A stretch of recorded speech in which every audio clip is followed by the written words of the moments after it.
Bonjour à tous, je voulais vous partager aujourd'hui quelque chose sur la reliance énergétique. Pourquoi ça?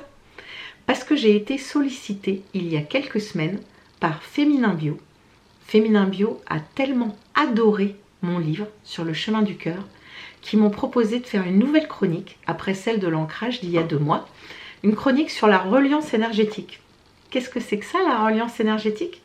Eh bien, je l'ai expliqué dans le magazine qui vient de sortir, mais je voulais vous l'illustrer en vous lisant quelques pages de mon livre. C'est la première fois que je fais ça, j'espère que ça vous plaira. Ça se passe sur les Khumbu High Falls, qui sont les crevasses immenses sur le chemin du mont Everest. Et je vous lis un extrait à partir de la page 89. Voilà. Certaines crevasses sont très étroites, 50 cm de large. Il faut les enjamber précautionneusement pour ne pas glisser. D'autres peuvent faire jusqu'à 10 mètres. Elles se traversent grâce à plusieurs échelles. Comme les crevasses peuvent changer en quelques heures, les Sherpas se relaient pour adapter les lignes de vie en choisissant un tracé au plus simple pour les grimpeurs. Aujourd'hui, Fred et Kinam ferment la marche. Au loin, devant eux, Tom et son Sherpa, suivis du reste du groupe. Certains ont déjà traversé les crevasses et progressent sur le glacier. Fred s'engage sur une des nombreuses échelles. Il fait quelques pas, toujours aussi concentré. N'ayant rien oublié de l'ascension de la veille, il s'applique.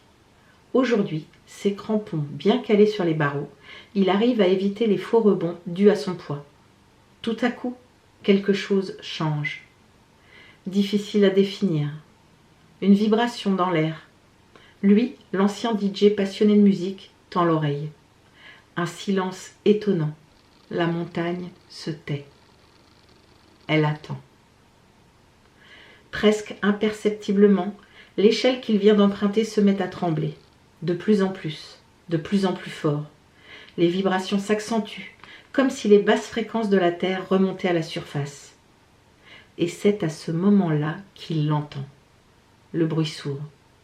Le grondement terrifiant. Dame Nature rugit. D'instinct, il a reculé et quitté son échelle.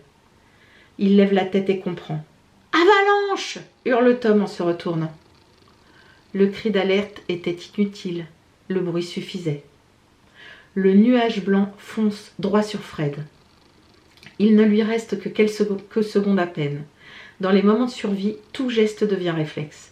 Les règles de sécurité doivent s'appliquer à la lettre sans même y penser. Kinam se retourne et se sécurise déjà. Fred, lui, regarde l'avalanche arriver, comme pour la défier. Kinam lui hurle de réagir.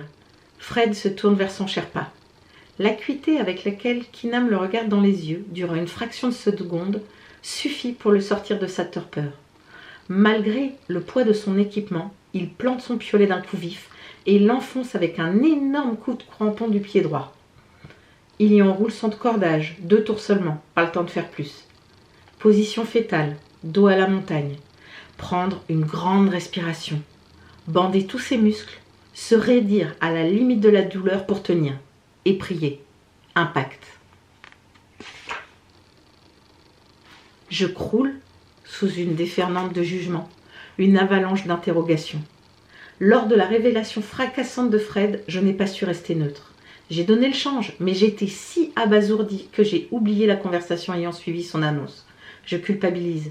Mais où était donc passée mon habituelle écoute active, si précieuse? Certes, nous n'étions pas alors dans une relation thérapeutique, mais comment aurais-je réagi s'il s'était présenté dans ma salle de soins?